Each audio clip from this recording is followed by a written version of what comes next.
सुंदरवाडी शिवारात ग्रामीण गुन्हे शाखा पोलिसांनी लाखो रुपये किमतीचा गांजा पकडला.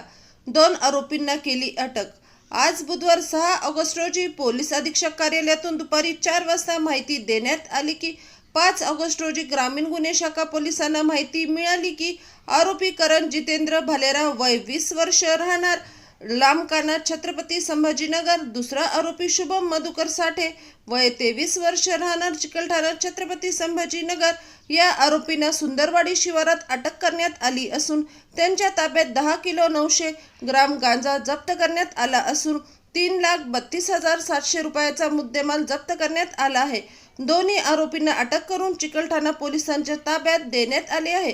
सदरची कामगिरी पोलीस अधीक्षक विनय कुमार राठोड यांच्या मार्गदर्शनाखाली ग्रामीण गुन्हे शाखेचे पोलीस निरीक्षक विजय सिंह राजपूत यांच्या पथकाने सदरची कामगिरी केली आहे, अशी माहिती आज रोजी पोलीस अधीक्षक कार्यालयाच्या वतीने सदरील माहिती आज रोजी देण्यात आली आहे.